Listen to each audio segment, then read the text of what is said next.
ooh, ee, ooh, ah, ah. M. Night Shyamalan ding dong. Knock, knock, mother. This is how you answer a door in my neighborhood. It's M. Night Shyamalan, and he's back with his latest Knock at the Cabin. And given that M. Night has been kind of hit or miss with a lot of audiences these days, is this a movie worth watching? Well, let's talk about that. Always together. Always together.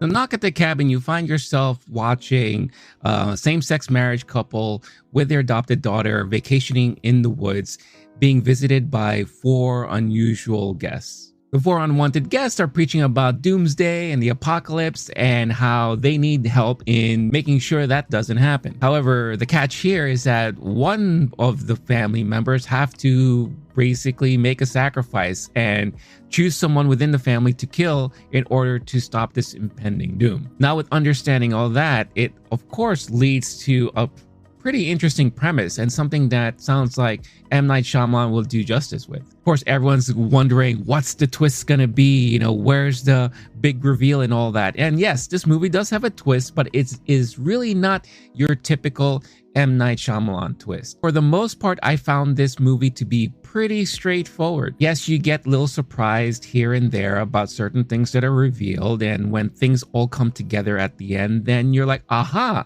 well, that all kind of makes sense now. But it wasn't anything like, oh my God, you know, don't expect a Bruce Willis type of twist here from The Sixth Sense. Something like in The Village where you just find out, well, they're living off a national park and it's not really these kind of weird times and all that stuff like that. As a matter of fact, I feel like this movie for me reminds me a lot of Signs. I'm a huge fan of Signs, and I think that's one of M. Night's, in my opinion, one of his best movies. I feel like they do kind of share certain tones and certain types of messages, kind of like that overall sensation of hope. And I don't want to spoil anything here. There's no spoilers in this review, but if you understand what I mean when I talk about Signs, then you can kind of understand what you might be getting yourself into when you see Knock at the Cabin. Now, compared to Old, which was the last movie we got from him, which I personally didn't really like that much, I do feel like this is a better movie than that. I found it to be quite entertaining all throughout, and it really was filled with a lot of suspense. So I felt very anxious the whole time, especially once things started to kick into full gear. I felt myself really at the edge of my seat,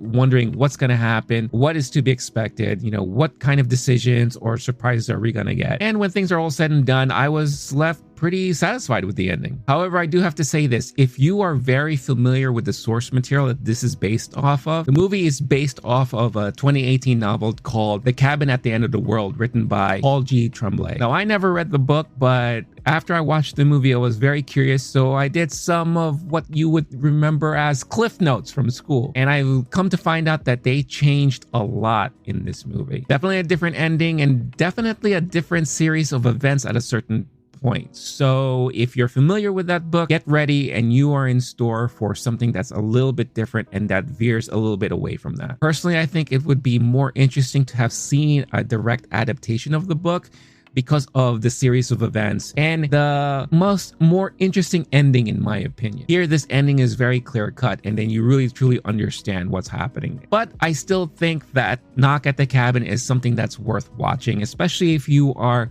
a fan of suspense thriller and if you're just a fan of M. Night overall. Let's talk about M. Night's directing. Now, of course, M. Night has his ways and his own techniques, and you definitely see a lot of that here. Great framing of his shots, nice transitions, nice pans, and all that. So very typical M. Night Shyamalan fare. He does something really interesting with the sound this time around, and I think that does play really heavily along with the events unfolding in the movie. Another thing that I really appreciated that he did here is that when something major happens, it tends to happen off screen. So it does kind of lead to that more suspense feeling of oh my God, what just happened? So I liked how he has those little touches all throughout. Now for the performances, Dave Bautista is definitely the breakout star in this. You can kind of understand now why he wants to get more away from the whole Drax persona in being this comic relief and all that. He did good in Glass Onion, which was the last thing that we saw Dave Bautista in, but I kind of compare this performance to what we saw in his role in Blade Runner 2049. So I'm definitely really interested to see like what more he has in store for us, especially the more he gets into like this more dramatic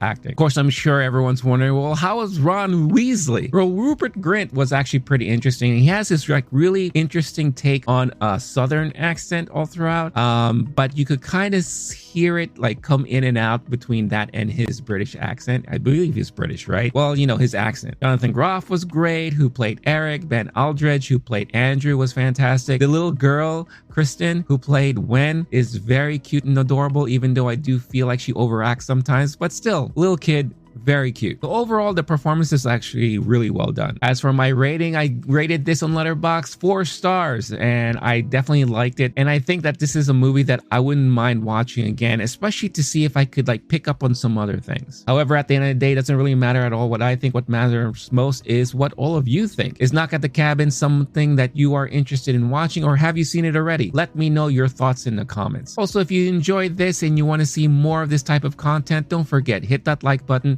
Subscribe to the channel if you haven't done so already. Hit that notification bell so you can get notified every time a new video is uploaded. Thank you so much for watching. Stay cool, stay classy, stay safe, and stay sane.